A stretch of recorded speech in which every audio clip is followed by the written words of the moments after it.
in. Welcome. I'm E.G. Marshall.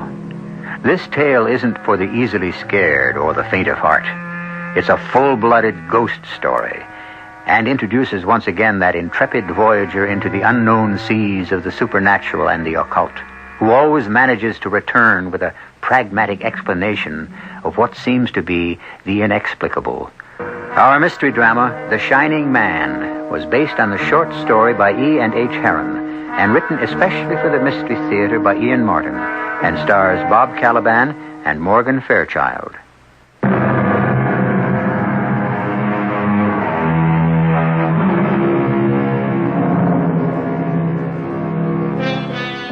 I don't know about you, but to me, it seems a pity that haunted houses have gone out of style. Perhaps it has to do with the uncompromising utilitarianism of modern houses. After all, what self-respecting ghost would feel at home without a turret room, a sliding panel or two, and a host of shadowed, twisted corners? So to enjoy our story, let's retrace our steps back to the turn of the century, when walls were wainscoted, ceilings were high and ornate, and the clanking of chains and groans from the grave were enhanced instead of smothered by insulation and acoustic tile. Oh, I hope he's on this train, Uncle Flax. He was due last night, and he wasn't on the morning train. Well, whatever held him up, it must have been a very important something indeed to keep my nephew Donald away from your side for so long. Oh, it doesn't matter anymore. There he is. Don? Oh, darling Gigi. It's been 1,000 years. A million without you. Was the trip worth leaving me abandoned here in London? Oh, just wait till you hear. Hello, Uncle. Hello, Don. Did you take the position? I did. You are now looking at the brand new headmaster of the Girvan Academy for Boys. Not only that, but I found us a house. Oh, I knew the trip would be worthwhile. I just knew it. Congratulations, my boy. Oh, I must talk to you about the house, too, Uncle Flax. Oh, there's time enough for that at home tonight. Now, if it's a matter of finances... No, nothing to do with that.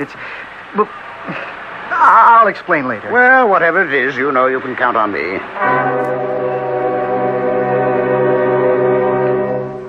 My name is Don Campbell. I'm of Scottish and English descent, but I was educated in Canada and America, where I met and married my wife. Gigi was an orphan, like me, and in 1900, being at that time unemployed, we were overjoyed to accept an invitation from my only relative, Mr. Flaxman Lowe, to visit him in London. While there, I suspect through my uncle's pulling a few strings, I had been offered an interview for a job as headmaster of Girvan Academy in Scotland. The job sounds marvelous, Don. But I know you. Why do you keep avoiding talking about the house? But that's marvelous, too. Well, do we need a house? Surely it couldn't have been too difficult to rent something furnished. But the house is furnished, too. And Gigi, it was too good a thing to pass up. The bargain of all time. Well, what sort of bargain? What sort of house? Well, it's kind of hard to describe. It's really stunning. High on a ridge, and the view is stupendous. Connor Old House, it's called. When you look at it from outside, you'll fall in love with it just as I did. And the inside? Well, it's been empty for quite a few years, and, well, there's work to be done there. I've already arranged with the agent to hire a man to clean it up. And the price includes the furniture. Don, are you trying to tell me you've bought this house without my ever even seeing it? Well, not exactly bought. Just a down payment. Oh, but, darling, I tell you, it was such an incredible bargain. Why is this house such an incredible bargain? Well, I suppose because it's supposed to be haunted. Oh, that's great. Well, Gigi, I couldn't pass up an absolute steal like this. I can't describe to you how lovely Connor Old House is. Clothed in ivy, on the highest hill within its horizon, with the green grass tumbling down to the cliffs and the dunes and the endless sea beyond. And the ghosts you spoke of? Oh, local superstition. And if they bother us by groaning and clanking about, well, there's always Uncle Flax. As a parapsychologist, they're his life work, and he can blow them away just like the mists. Are you so sure?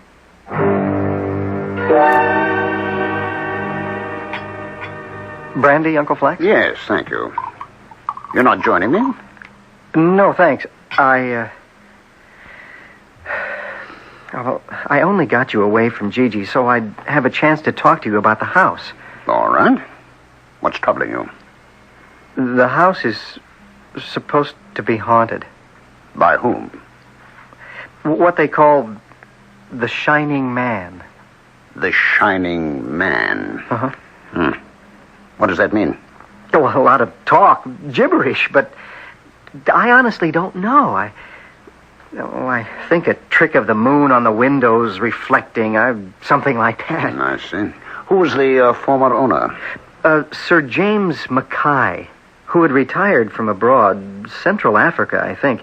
He lived there with his daughter and a gigantic black who apparently was devoted to him for saving his life in Africa. Why did they leave? Well, they didn't. The daughter, it seemed, had contracted some virulent disease from her African sojourn, and she died while her father was on some business in London. And the father? The shock of finding his daughter dead on his return was too great for him, and he settled into a sort of melancholy and eventually died. It's not a very pretty history. What happened to the slave? Slave? Yes, the black man. I didn't say he was a slave. Oh, yes, that's right, you didn't. What happened to him, anyway? Oh, I don't know. Well, let me see. In the local gossip, there was something about Sir James accusing him of being responsible for the girl's death, but, well, it never came to anything because the black had disappeared, and not long after, Sir James was found on the living room couch, dead of apoplexy, his face covered with horrible livid patches. And this is the home to which you expect to take that pretty young American wife of yours? Oh, don't be ridiculous, Uncle Flaxman. The tragedies of others have nothing to do with us. A house is not a person. It can't affect us. Well, and even if there are any malign influence hovering around, well, I have the best protection in the world, don't I? Oh, yes? What is that? You. Aren't you the foremost ghost detective in the world? If we run into trouble, can't I coax you to tilt a couple of tables or at least exorcise any demons if they're wandering about? My dear boy, you know I am always at your service, but I wouldn't joke about the unknown, Don. Why this house instead of any other? Because it's the only one I can afford. And I've already made a down payment. So, there we were, Gigi and I, with all our worldly belongings off for Scotland as soon as we could pack. Of course, I should have stopped to write first and waited for a reply, but that isn't my way. I had made a decision. Why waste time? Especially since London was expensive and almost all my money had gone for the payment on the house, and it would be a month before I could expect my salary at the academy to begin. We had to take the train north to Ayr, and then debark and retrace our steps south some 30 miles to Girvan, the nearest town to what I now thought of our home. It was a good 25 miles by road, and it was after dark on a blustery, drizzly evening when we arrived at Lanark Inn, where I had stayed before. Happily, the landlord remembered me and had accommodations. Hey, hello there, Mr. Campbell. It's good to see you again. Will you be staying? Oh, just for a night or so, Mr. McTavish, with my wife. Well, bid you good welcome too, Mrs. Campbell. Oh, but you're a bonny lass, and I can't blame Mr. Campbell for making you his own. But you look a wee bit chill. Now, come on, Ben, and you'll warm yourself by the fire, the two of you.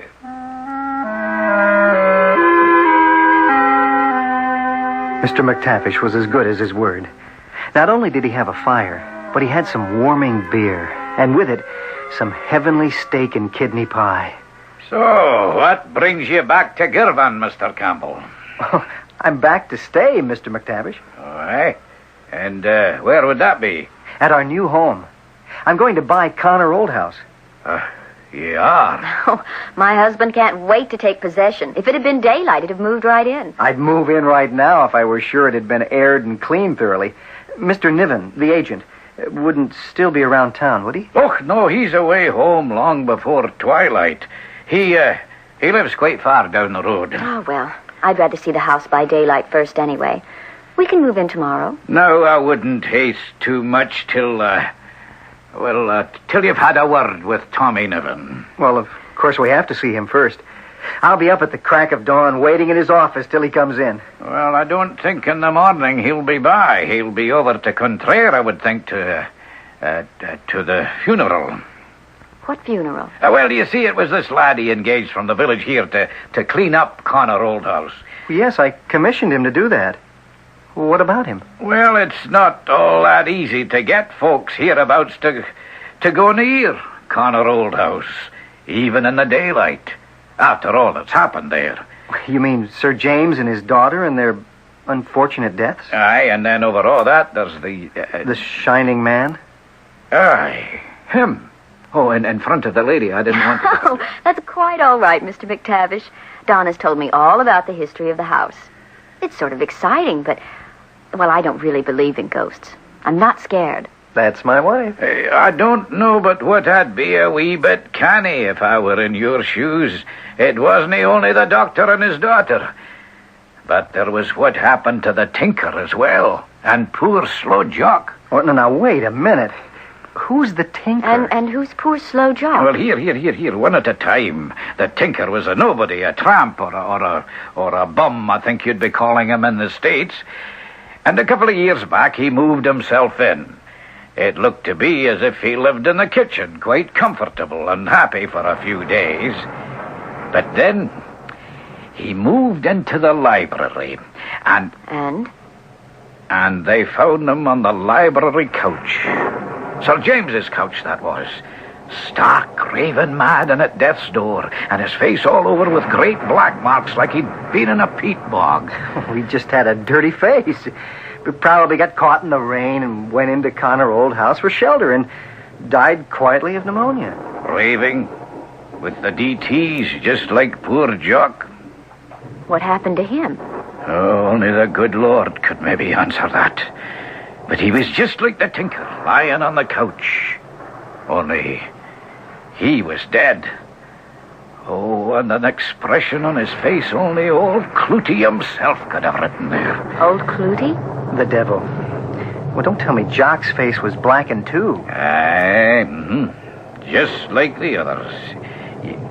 Oh, here, now, I hope I'm not upsetting you. Oh, no, nothing of the sort. Just the right thing to make us sleep like tops. Aye, well, the toddy should take care of that. But, I just thought you ought to be warned.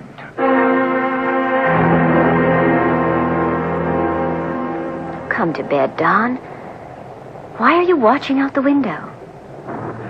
Oh, nothing. It's started to rain. Typical Scottish drizzle. You think there's going to be a storm? No, I don't. What is it? Don, what did you see? I didn't see anything. Go back to bed, Gigi. Don, you're looking towards our house, aren't you? Connor House, I mean. Yes, well, I mean, that's the general direction, but it's... I see it. I see what you saw. What? A light. Glimmering like a huge June bug, only it's shaped like a man. Oh, dear Lord, it is haunted, just as the innkeeper said. Look, Don, look, it's the Shining Man.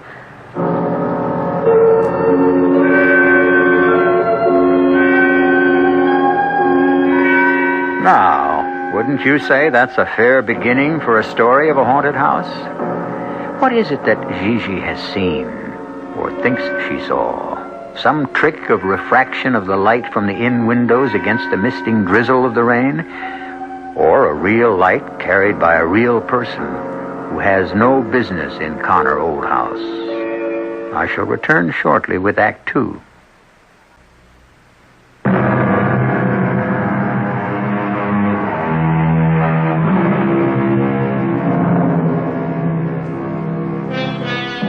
From ghoulies and ghosties and long-leggedy beasties and things that go bump in the night, good Lord deliver us. An old Scottish saying, and one that shivered through Gigi's mind that night, trickling in icy waves down her spine, till at last Don coaxed her to sleep. But with the coming of morning, all the night fears seemed ridiculous, particularly in the face of Thomas Niven's cheerful scorn. The real estate agent was a giant of a man, an all-Scotland rugby player who boomed and beamed and bubbled with good cheer.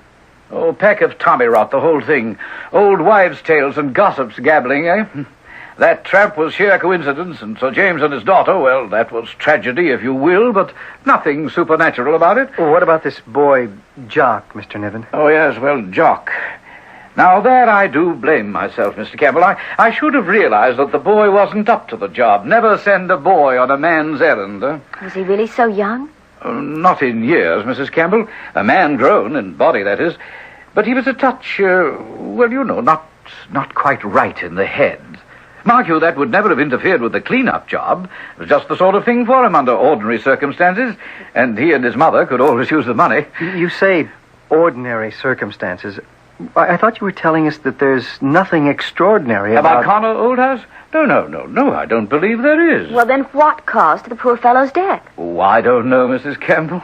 It couldn't have been the Shining Man, could it? Oh, good heavens. They've gotten to you with that old gibberish, have they? Well, whatever you've heard, forget it. There is no such thing. I'm afraid there is. What? I saw it. We both saw it. Last night. Where? Well, he seemed to be in Connor Oldhouse. Oh, and you were looking from the village? From our window at the inn, yes. And this would be after dark? Yes. Oh, yes. Well, I've seen that myself. Whenever it's misting very heavily. That was no ghost you saw, Mr. and Mrs. Campbell. That was Ignis Fatuus, Friar's Lanthorn, if you wish.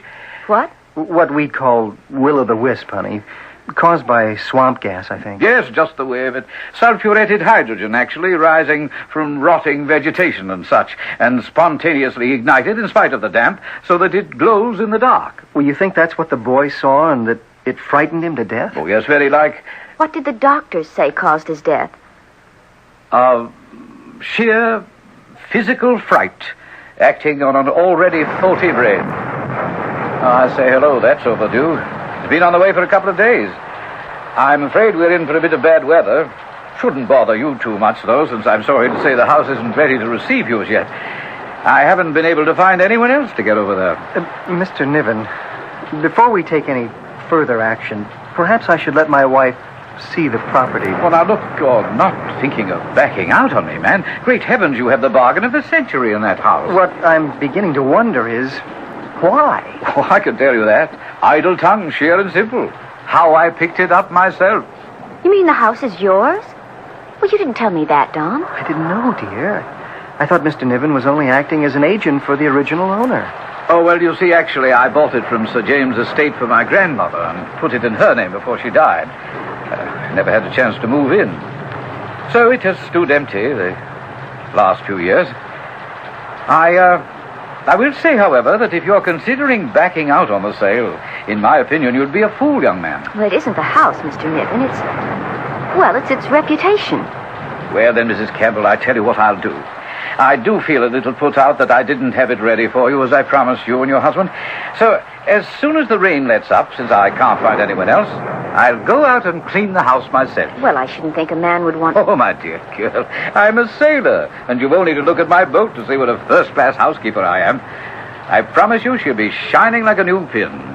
Not only that, but I'll want to set your mind at rest. I'll spend the night there, too, and show you there isn't a single solitary thing to fear in Connor Oldhouse.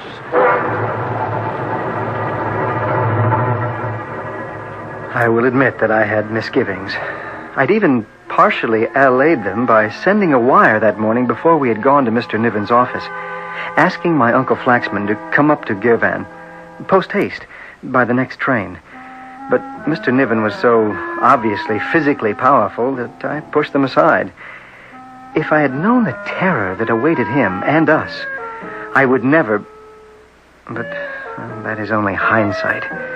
In no time, it was the afternoon of the next day, and Uncle Flax had arrived, and we were briefing him on all that happened in the tap room. Oh, dear. Just listen to that rain. It's a pity. I'm really very anxious to have a look at this strange house of yours. You don't think it really can be haunted, do you? I mean, you can prove it isn't, can't you? Well, I don't know, Gigi. It may very well be. But I thought you were a ghost detective. I mean, an investigator who proved that they were fakes. All your famous cases. Oh, not all, my dear. Most, perhaps, but certainly not all. Are you trying to tell me that there really are such things as ghosts? I think there is such a thing as the human soul, dear girl. A spirit that has its own life independent of the body. I've seen too much evidence of it in my investigations not to believe in it. But it does not necessarily follow that there is some lost soul haunting Connor Old House. I don't know. Now you're really beginning to scare me. I'm really afraid, terribly afraid, that there's some awful, malign, dreadful thing that lurks there by night that doesn't want anyone disturbing it, that kills to keep it for its own. Well, if there is, my dear, then we must exorcise it. But first we must find out what it is. In spite of the weather, we would have tried to go over to Connor Old House that afternoon, but the driver refused to take his horse out again in that torrential rain. And by the time the rain had slacked off, it was too late, for the long Scottish twilight was beginning to fall. Gigi was lying down before supper when I came downstairs to find my uncle gazing out the window through the peculiar half-light. Donald, come here. Yes, Uncle. Over toward the house, you see that? That light patch in the darkness? Where? Framed by the house as though it came from one of the windows. Yes. Yes, I see it. The darker it gets, the more that light glows. It seems to be taking on shape. Is that what you saw last night? Yes, I think so, but could that be a candle or lamplight from the house? No, the color is wrong. It's not soft and yellow, and there's no flicker. Just a steady blue efflorescence. You think it might be Will-o'-the-Wisp? No, it's too steady. Hello. There goes some lamplight. Moving from room to room, it seems. And the other glow is gone. It doesn't like the real light, it would seem. What do you think, Uncle? Without any facts to go on, very little. I only wonder. But I do know 3 things. What, sir? First, that it is too dark for us to venture out there tonight. Second, that when we do, we will not take Gigi with us. And third, we had better leave tomorrow at crack of dawn. With the first rays of light, and with Gigi still fast asleep, we were off by carriage for the long drive to the ridge. When we pulled up in the cobblestone yard in front of Connor Old House, it was as silent as a tomb. Only the gulls screaming out to sea. Could your Mr. Niven have left already? Do you suppose he'd missed him? Well, I don't see how. He came out here by carriage, so he'd have had to use the road. We'd have passed him. Came from the stables. He must still be there. That horse sounds frightened. Come along, Don. You've been in the house before. Now, you take it. I'll take the stables. He left me. I hurried up the stairs of the porte cochere, and after testing the handle, swung open the heavy hall door. The gloom of the wet dawning and the heavy smell of stagnant air filled the great hall as I looked around its dreary emptiness. The silence inside the house was oppressive. I called Mr. Niven's name, but the noise only echoed through the house, jarring on the stillness. I walked, almost timidly, to the middle of the hall, my footsteps silent on the carpet of accumulated layer upon layer of dust. Wherever Niven had been cleaning, he certainly hadn't started here. I felt a wave of panic spiral up from my stomach, and I called his name again. Mr. Niven? Mr. Niven? Don. It's all right. It's all right. It's only me. There's no sign of him here. No. You didn't find anything at the stable? Oh, just a poor horse, bathed in a lather of sweat, shying at the blink of an eye. Something's happened to scare him, but not in the stable. Oh, here it seems. I don't see how Niven can be in this house. Oh, why? Well, you can see the dust everywhere. And my footsteps. No sign of any others. He's here, in this house. How do you know? I can sense it, and the vibrations are bad. Come, which way are the living quarters? This way. Including the library? Right through this door. seems to be stuck. Oh, there. Good Lord. Oh, that smell. The smell of death. Let me pass. No, Uncle. No, don't. Come, help me. I've found your Mr. Niven, I think. Oh. Is this he? Yes. Is he dead? No, I don't think so, but we've got to get him out of here and home before he is. What happened to him? I don't know, but whatever it was, he was trying to run from it when he fell against the inside of the door. Come, my boy, if we're to save his life, we must get him out of here.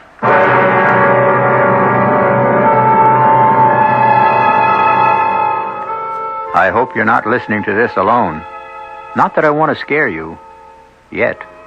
After all, we still have no idea what else was inside that room that drove a strong, healthy athlete in the prime of life to the edge of death, do we? For that matter, we don't even know if it is still here. I'll be back shortly with Act 3.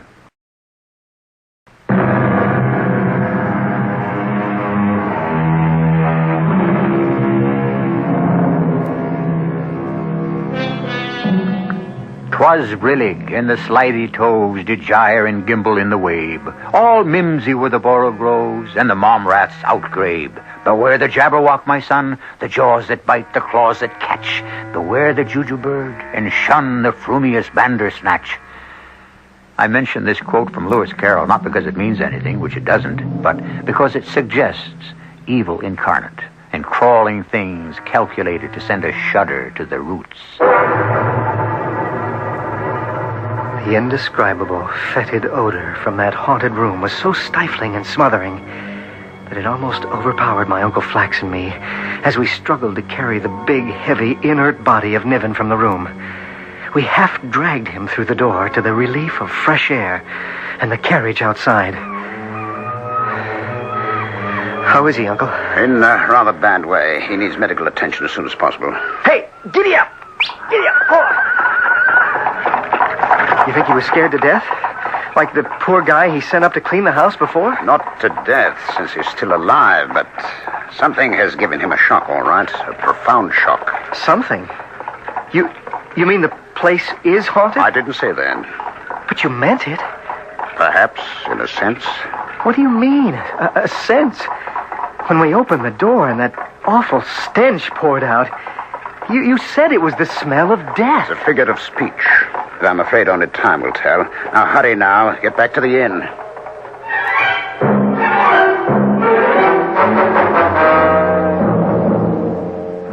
Oh, Mr. McTavish, what's going on? Where is my husband? Oh, he's scrubbing from top to toe with lye soap, as Mr. Lowe himself did first. And my uncle? Well, after he carried all the clothes out and started them burning, he went back to the bedside of Mr. Niven. Burn the clothes? Well, what was the matter with the clothes? Oh, I don't know. Contaminated somehow from that evil house of warlocks and ghoulies. Don, darling, are you all right? Well, I feel a little as if I'd been skinned alive. Otherwise, yes, What fine. do you mean, skinned alive? Well, the scrubbing and that strong laundry soap. Is that all? Oh, can I touch you now? Oh, darling, I want you to hold me and never let me go. Oh. Now tell me what happened. What about our house? Our house? Oh, I wish the damn thing had burned to the ground before I ever saw it. That's what I wish had happened. Mr. Niven, do you think you can tell me the rest of what happened now that you're feeling a little better? I could try, but I didn't know. Where was I?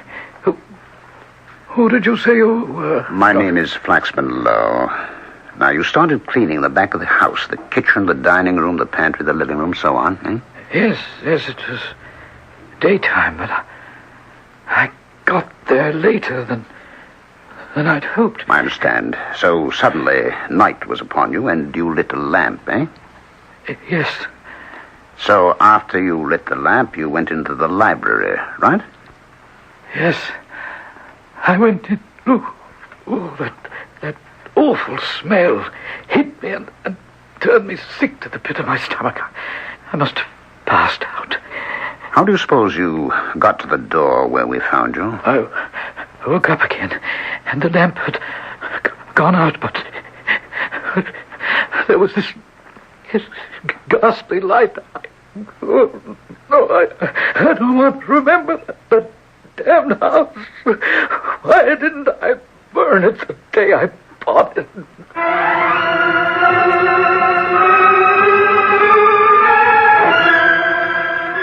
And when he came to, Mr. Niven told me the lamp had gone out, but suddenly he was aware that the darkness was clearing. A feeble light was filtering down through it from above. He looked up at the ceiling and saw there an irregular patch of pale phosphorescent luminescence which grew gradually brighter and brighter. The shining man. And he had the impression that through the radiance above someone was looking down on him. And through the thickening atmosphere of drowsy horror, choking and revolted by the growing odor, he looked up again. To see what? To see the brightness dim and dark smears show through it, all running together into something that swelled out and downward like a fat, green, white, evil face from which great drops of black, dripping fluid fell like rain. Oh, good Lord. And suddenly, fear and loathing broke his chains enough for him to run to the door, where he plunged forward into a dark, red vacancy to remember no more. So the place is haunted. By whom and why? Yes, Uncle, why? And who is the shining man? Why does his ghost haunt Connor Old House? I can only answer two of those questions. Which? I can guess the answers. Who it is and that he is no ghost. As to proving it and the why, that will have to wait until tomorrow.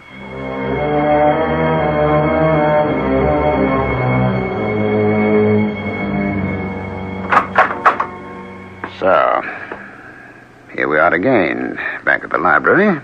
Yeah, at least it smells a little better today. Nevertheless, put your handkerchief over your mouth and nose, as I'm doing, before we enter it.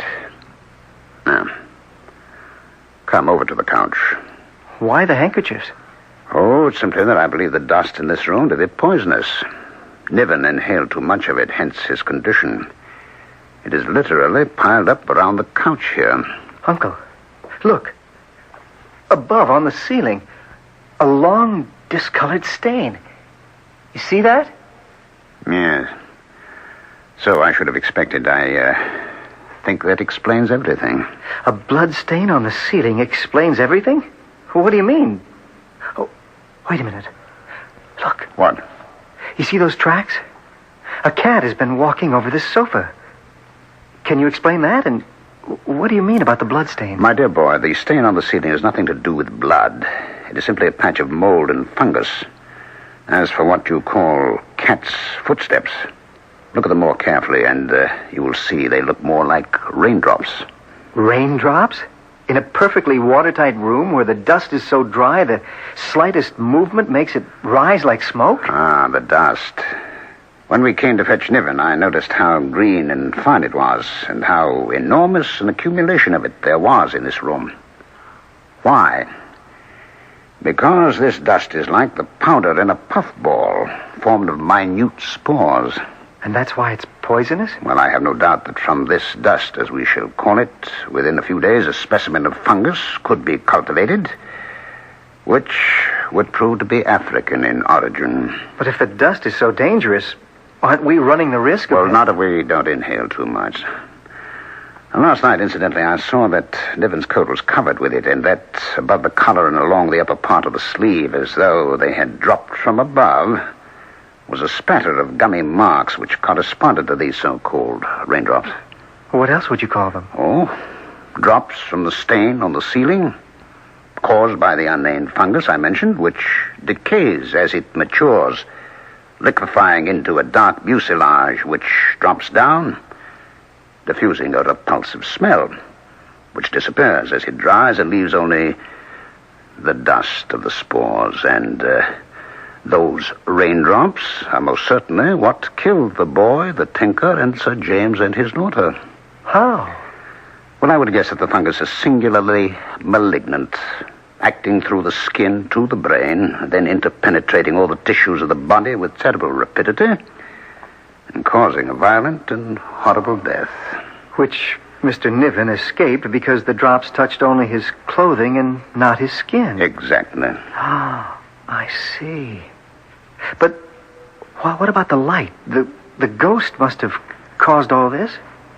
Why don't we go upstairs and perhaps we can find out. Look, Uncle. Look. The light. Yes, son, I see it. Now it's gone. It just quivered for a moment as though... Where would you say it came from? From that dark end of the hall. Between those two doors? Yes, that's where I saw it. But where could it have gone to? What actually come from? Which room? You take the left, I'll take the right. We searched both of the rooms with a fine-tooth comb, but there was no sign of anything. Then Uncle Flaxman had a brilliant idea. We paced off the width of each room inside, then the total yardage outside in the hall. Between the rooms was a common wall which must, by our measurements, be some 3 feet wide, but no door in either to a closet. In the hall, we looked at the seemingly solid wall between the doors. Then Uncle Flaxman said, Close your room door while I close mine, Don. Right, Uncle. Now that it's shadowed again in here, back up toward the stairwell. Ah, you see that? A glimmer of light as though it were behind the solid wall. Which means the wall can't be solid. Come here. Hollow. Well, there must be some sort of secret room or closet there. Let me see. Uncle. What is it? There's some sort of a catch here to the upper panel. Probably a means of opening it to ventilate the space between the walls. Try it, my boy, try it. I have it. Oh, that smell again. Ah, and look. Good Lord. What is it? I fancy it is the body of the missing black man who was supposed to have worshipped his master and his mistress. Black? But he's white. What's that shining white stuff all over him? A fungus? The fungus. The Shining Man, whose phosphorescent glow on damp evenings sometimes shone through the little window at the end of the closet and scared everyone in the countryside half to death. Not a ghost, but just a poor man who met a terrible death in a coffin of his own making.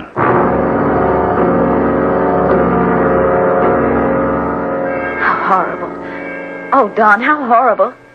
Who was he anyway? Sir James Mackay's faithful servant. Ah, but remember, I said slave, and I think not so faithful. What do you mean, Uncle? I have always intended to devote myself to the study of Obeah. Obeah? What is that? Voodoo, a fetish-worshipping religion of sorcery and conjuration. In the dead man's hands were the remains of two crude figures, a man and a woman, coated with the fungus.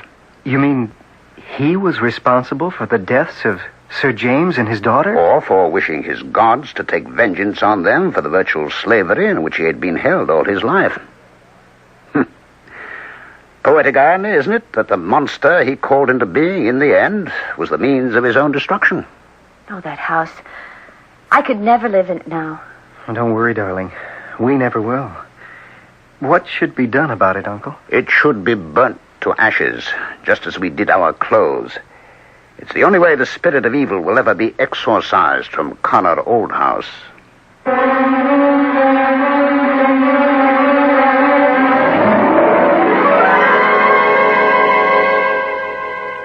That same night, Connor Old House went up in a pillar of smoke, its funeral pyre lighting the Scottish night.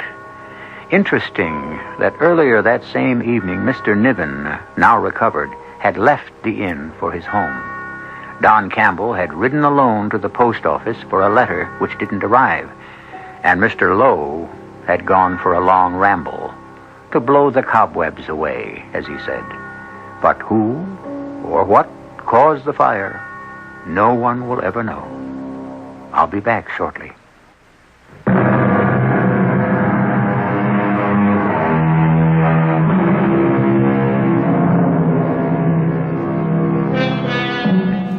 Mr. Flaxman Lowe has proved and demonstrated that the shining man in Connor Oldhouse was not supernatural, that he wasn't a ghost.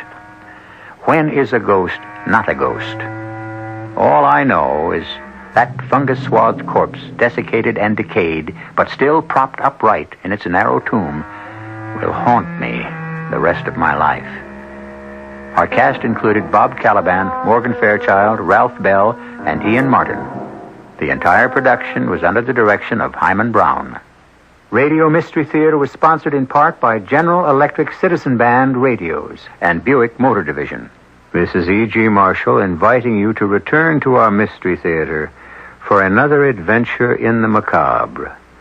Until next time, pleasant dreams.